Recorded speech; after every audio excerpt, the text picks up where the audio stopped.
ঘরোয়া মশলায় আর রেস্টুরেন্ট থেকে বেশি স্বাদের এর থেকে চিকেন চাপের রেসিপি আর হতেই পারে না। আসসালামু আলাইকুম, কেমন আছেন সবাই? আজকে আপনাদের সাথে শেয়ার করব সব থেকে বেশি মজার স্মোকি ফ্লেভার সহ চিকেন চাপের রেসিপি, যেটা রেস্টুরেন্ট থেকেও হবে অনেক মজার আর তৈরি করাও খুব সহজ। চিকেন চাপ তৈরি করার জন্য এখানে আমি 2 পিস চিকেন নিয়েছি। তারপরে হচ্ছে একটা ছুরি দিয়ে হাড়টা একটু ছাড়িয়ে নেব, মানে মাংসগুলো একটু আলাদা করে নেব। তো দেখতেই পাচ্ছেন আমি কিভাবে হচ্ছে ছুরি দিয়ে মাংসটা আলাদা করে নিচ্ছে। এবার এটা একটা জিপলক ব্যাগে দিয়ে তারপরে হচ্ছে একটা হাতুড়ি দিয়ে অথবা যে কোনো একটা লোহার শক্ত কিছু দিয়ে মাংসটা একটু থেতো করে নিব, মানে হাড়ের থেকে মাংসটা একটু আলাদা করে নিব। তো এই কাজটা কিন্তু অবশ্যই করবেন। আর কেউ চাইলে কিন্তু এই কাজটা শিলপাটায়ও করে নিতে পারেন, সেটা খুব সহজে হয়ে যায়। তো দেখতেই পাচ্ছেন আমার কিন্তু বেশ ভালোভাবে হাড় থেকে মাংসটা আলাদা করে নেওয়া হয়ে গেছে। তো এখন হচ্ছে একটা পাত্রে দিয়ে দেবো হচ্ছে 2 টেবিল চামচ পরিমাণ টক দই, সাথে দিয়ে দেবো স্বাদ মতো লবণ, সেই সাথে দিয়ে দেবো 1 চা চামচ পরিমাণ শুকনো মরিচের গুঁড়া, আর দিয়ে দেবো আধা চা চামচ পরিমাণ গোলমরিচের গুঁড়া, দিয়ে দেবো আধা চা চামচ পরিমাণ গরম মশলা গুঁড়া, আর গরম মশলা গুঁড়াটা অবশ্যই দেওয়ার চেষ্টা করবেন। আর দিয়ে দেবো 1 চা চামচ পরিমাণ ধনে গুঁড়া, সেই সাথে দিয়ে দেবো আদা রসুন জিরা বাটা মিলিয়ে 1 টেবিল চামচ, আর দিয়ে দেবো 1 টেবিল চামচ পরিমাণ তান্দুরি মশলা। এবার এই সব কিছু খুব ভালোভাবে মেখে নিব। আর টক দইটা যেন সুন্দরভাবে মাখানো হয়, এতে করে হচ্ছে টক দইটা ফেটে যাওয়ার বা কেটে যাওয়ার কোনো চান্স থাকে না। এবার দিয়ে দেবো 1 ফালি লেবুর রস, এই প্রায় 1 চা চামচ পরিমাণ। তো লেবুর রসটা দিয়ে খুব ভালোভাবে মেখে নেব। আর লেবুর রসটা দিলে হয় কি, ওই যে ফার্মের মুরগির যে একটা বাজে গন্ধ থাকে সেটা তো থাকেই না, এছাড়া মাংসটা বেশ জুসি থাকে। তারপরে মশলার মধ্যে চিকেন দিয়ে খুব ভালোভাবে হাত দিয়ে কিন্তু আমি মেখে নিচ্ছি, যেন মশলাটা মাংসের প্রত্যেকটা জায়গায় খুব ভালোভাবে লেগে থাকে।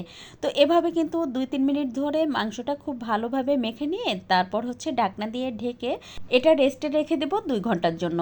আপনি চাইলে 1 ঘন্টাও রাখতে পারেন, 30 মিনিটও রাখতে পারেন, আপনি আপনার সুবিধা বুঝে রাখবেন।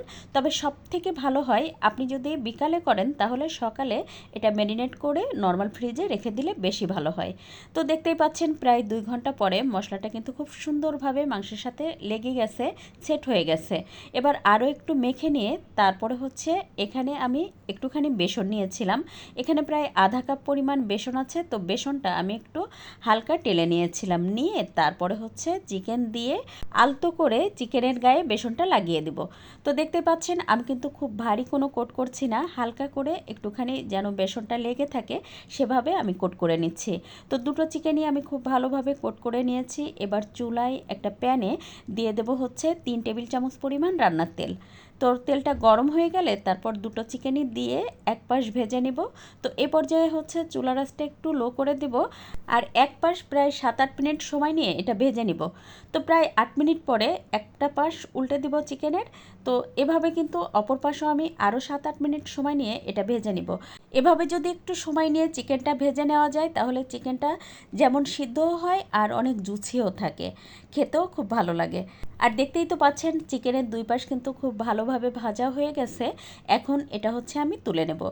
এবার চিকেনের স্মোকি ফ্লেভার আনার জন্য এক টুকরো কয়লা এবার চুলার মাঝখানটায় দিয়ে তারপর একটু জাল করে নেব। তো যখন কয়লাটা একটু লাল লাল হয়ে যাবে তখন হচ্ছে কয়লাটা তুলে একটা স্টিলের বাটিতে একটুখানি তেল দিয়ে দেখবেন, তেল দেওয়ার পরপর কিন্তু এরকম ধোঁয়া ওঠা শুরু হবে। তারপর একটা ঢাকনা দিয়ে ঢেকে এটা রেখে দেব যতক্ষণ ধোঁয়া ওঠা বন্ধ না হয়। তো দেখতেই পাচ্ছেন এখনও কিন্তু ধোঁয়া উঠছে। তো প্রায় 3 মিনিট পরে কিন্তু ধোঁয়া ওঠা বন্ধ হয়ে গেছে।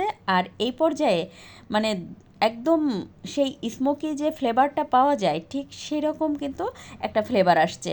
কি যে অপূর্ব, আপনার মনে হবে আপনি এটা চুলায় তান্দুরিটা করেছেন, এত সুন্দর একটা ফ্লেভার আসছিল। আর এই রেসিপিটা ফলো করে আপনি যদি বাসায় একবার হলেও তৈরি করেন তাহলে অবশ্যই আমি এটা বলতে পারি রেস্টুরেন্ট থেকেও অনেক বেশি মজার হবে আপনার এই চিকেন তান্দুরি।